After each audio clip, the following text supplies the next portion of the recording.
A Bíblia no meu dia a dia está começando, nós vamos continuar hoje o estudo da carta de Paulo aos Romanos. Para começar, um pensamento de São João da Cruz. Os incomensuráveis bens de Deus só podem ser acolhidos por um coração vazio. Portanto, vamos abrir o nosso coração, esvaziar. A gente guarda tanto entulho no nosso coração, que não faz bem para a gente. Então vamos esvaziar o nosso coração, deixar que esses bens de Deus, esses bens sem medida, incalculáveis, eles preencham o nosso coração. E olha só, o nosso estudo de hoje está em Romanos 5, de 12 a 21. Caderno e caneta na mão, está começando a Bíblia no meu dia a dia.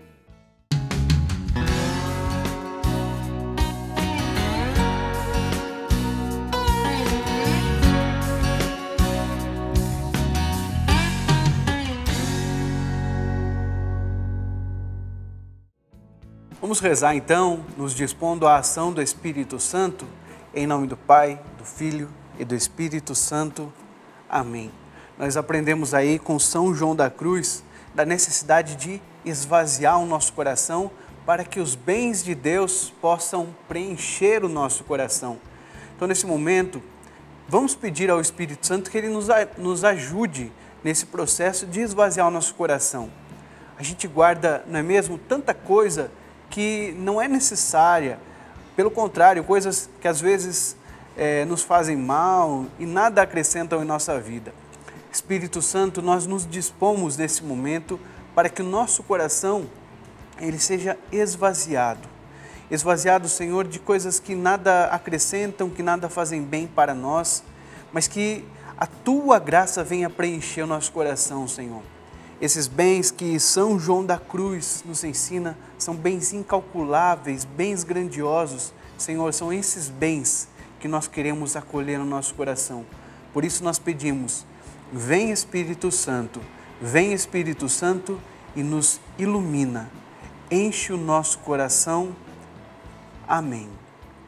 Vamos então acolher a palavra de Deus que está em Romanos 5, de 12 a 21. A nossa reflexão de hoje, Deus quer nos falar, é o nosso encontro, que todos os dias nós temos aqui com Jesus Palavra. Adão pecador, Cristo Salvador. Pois como o pecado entrou no mundo por um só homem, por meio do pecado, a morte, e a morte passou para todos os homens, porque todos pecaram. De fato, antes de ser dada a lei, já havia pecado no mundo. Mas o pecado não pode ser imputado quando não há lei. No entanto, a morte reinou no período de Adão até Moisés, mesmo sobre os que não pecaram à maneira da transgressão de Adão, o qual era a figura daquele que devia vir. Entretanto, o dom da graça foi sem proporção com o pecado, pois se pelo pecado de um só toda a multidão humana foi ferida de morte, muito mais copiosamente se derramou sobre a mesma multidão a graça de Deus, concedida na graça de um só homem, Jesus Cristo. Existe também uma grande diferença quanto ao efeito entre o dom da graça e o pecado de um só. O pecado de um só, provocou um julgamento de condenação, ao passo que o dom da graça, a partir de inúmeras faltas, frutifica em justificação. E aqui nós encontramos um princípio eterno no versículo 17. Por um só homem que pecou, a morte começou a reinar. Vamos grifar. A morte começou a reinar. Muito mais reinarão na vida, pela mediação de um só Jesus Cristo, os que recebem o dom gratuito e transbordante da justiça. E aqui no versículo 18, como a falta de um só acarretou condenação para todos os seres humanos, assim a justiça de um só trouxe para todos a justificação que dá a vida. E aqui a gente dá uma pausa para o Padre Cláudio nos ajudar com uma explicação, para mostrar para a gente qual o sentido desse paralelo entre a vida de Adão e a de Jesus. No texto de hoje, Paulo vai fazer um paralelo entre Adão e Jesus.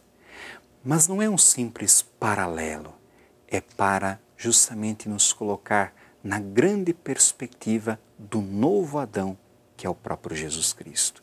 Por isso Paulo vai iniciar esta passagem dizendo: aonde abundou a graça, onde abundou o pecado através de Adão, superabundou a graça através de Jesus Cristo. Se a gente vai lendo esse texto, existem tantos superlativos que estão presentes ali.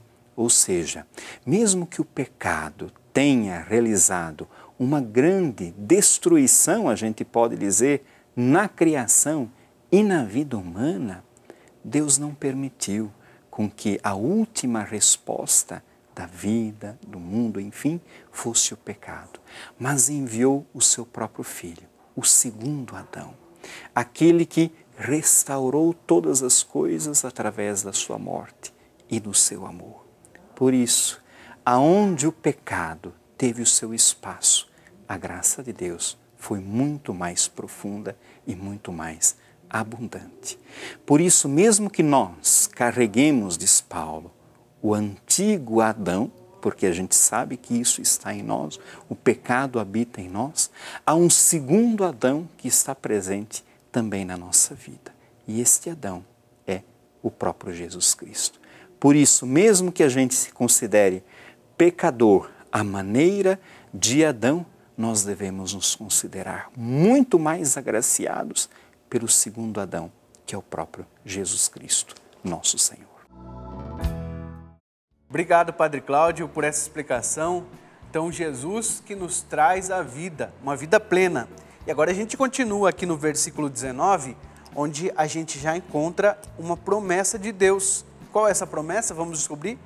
Com efeito, como pela desobediência de um só homem, a humanidade toda se tornou pecadora, assim também pela obediência de um só, todos se tornarão justos. Uma promessa de Deus, que a gente grifa aqui, eu estou grifando com a caneta verde.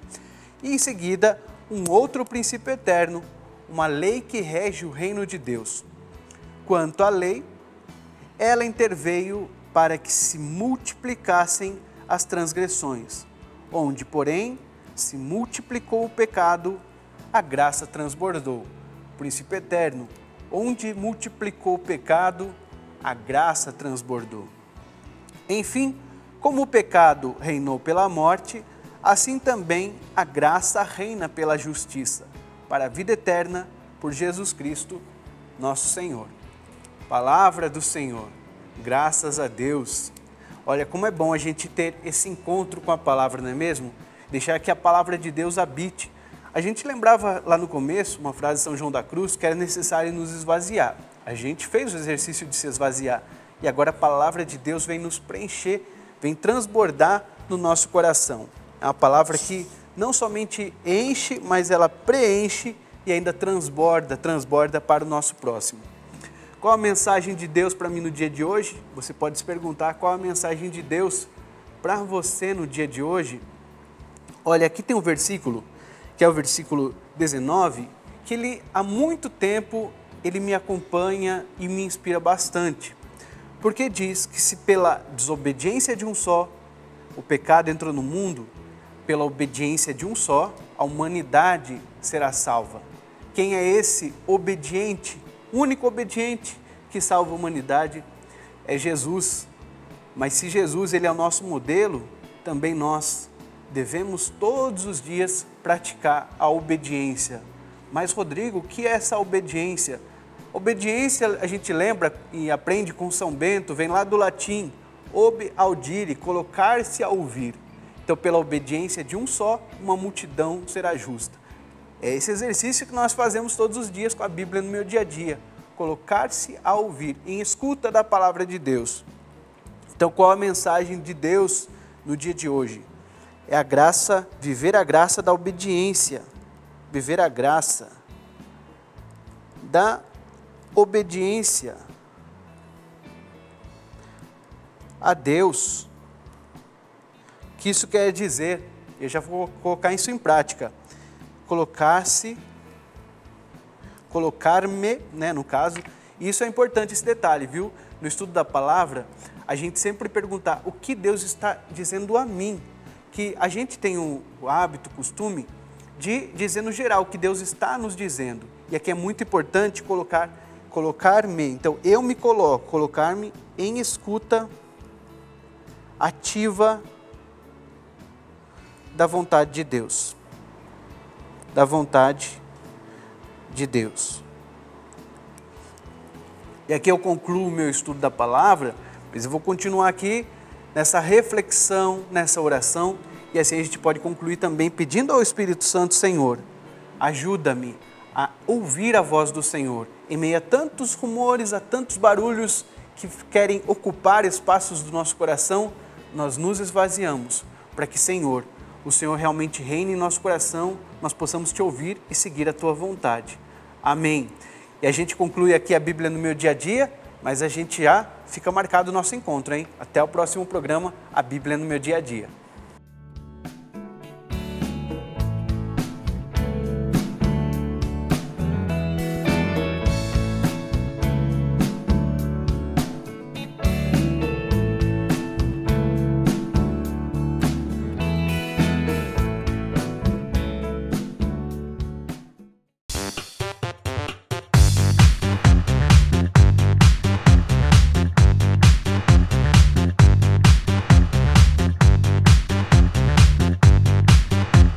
CançãoNovaPlay.com. Assine já!